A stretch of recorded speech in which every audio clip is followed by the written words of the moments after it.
Now, this is the same club, the Punchline. This is 15 years ago, and I had just gotten back from my infamous South Africa trip. And I came to the Punchline just to cheer myself up. It's a safe place where I could tell some jokes. And I find out that this comedian I know, Chris Tucker, who's in all those Rush Hour movies, I find out that Chris is in San Francisco too at some charity event.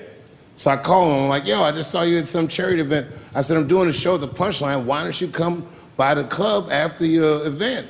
He's like, cool, Dave. I thought she was dead, nigga. I'll come by.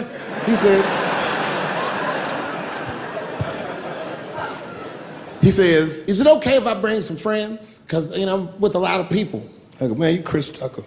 You can bring whoever the fuck you want. And then I show up to the club late that night.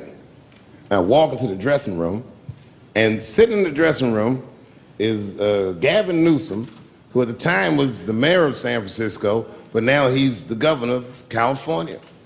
And sitting next to him was Kamala Harris, who at the time was the DA of San Francisco. Now she's the senator from California that's front-running on the Democratic ticket. And sitting next to her was Al Gore. It's fucking weird. And sitting next to Al Gore was the guys from Google, Sergey, and I don't know how to say these. All right. And it was Chris Tucker and Ben Jealous, who at the time was the president of the NAACP, who was all just at this big charity dinner, and Paul Mooney was drinking scotch. And we all was just in there. And, you know, first I was a little uncomfortable when we started talking, and we all got along really well. At some point, Kamala Harris she says to me, she goes, you know, a friend of mine is announcing his candidacy for president tomorrow. I went to college with him. I'm like, what? I go, Barack Obama? She goes, you've heard of him? I'm like, yo, I just read about this dude. And she goes, yo, yeah, blah, blah, blah, we're talking. She goes, you know what? She says, let's call him on the phone. I said, what the fuck? And she picks the phone up and she dials and she's listening like this. And she goes, this is voicemail. And she gives me the phone, she goes, leave him a message.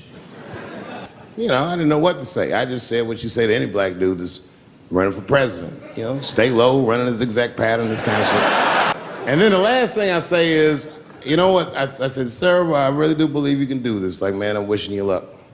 Now, next day I wake up and go for coffee at a place called the Embarcadero. It's like an eatery by the sea in San Francisco.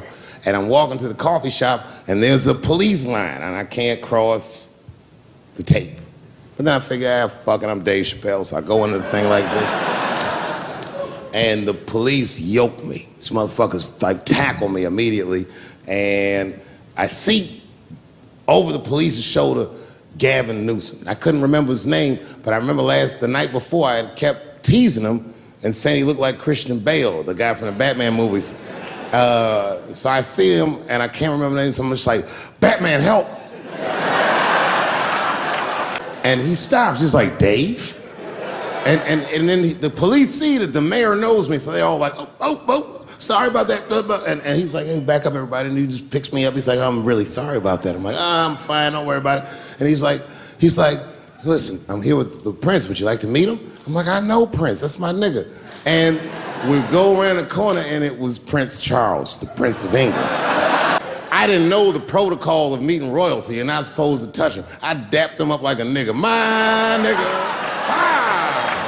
Just hugging him and shit like this, dapping him up, like this. And that nigga was cool too. I was like, that's really fucking weird. And then I was just out there in the upside down, not having no TV show, trying to figure life out. And the election was going on in the background. And this guy, Barack Obama, was picking up steam. This motherfucker was killing it.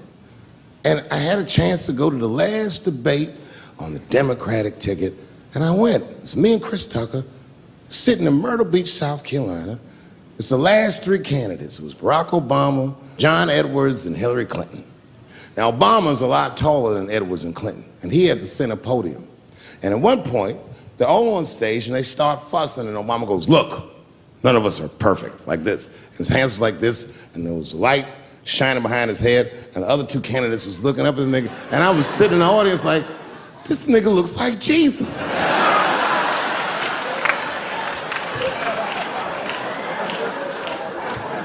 And I realized in that moment that I was looking at the next president of the United States. I was certain of it. I couldn't explain it, but I knew what I was seeing. And I got really excited. And I'm not that kind of guy. I said, I gotta meet this motherfucker. So I stayed. They were all on stage doing interviews, and I just waited. I was waiting and waiting, and then John Edwards was done with his interviews first, because everybody knew he wasn't gonna win. And I see John Edwards, and I said, hey, Senator Edwards, I just wanted to say hi. And that motherfucker looked at me like, I'm like, fuck you, nigga, you gonna lose anyway. And then he left, and then Hillary Clinton just walked by me in one of them Steve Harvey suits.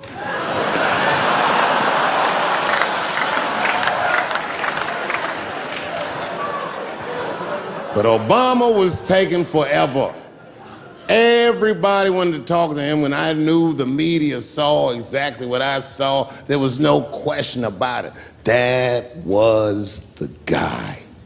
I waited and I waited, and finally, must have been over an hour and a half, he finishes his last interview. He's like, well, thank you very much. Good talking to you. And he turns around and we make eye contact. He sees me. And when he sees me, he looks over, he goes, Dave Chappelle. And Obama did me the same way I did Prince Charles. He dapped me up, and he like bro hugged me, and he pulled me in, and I'll never forget this. He said in my ear, I got your message. Thank you very much, New York City. Good night.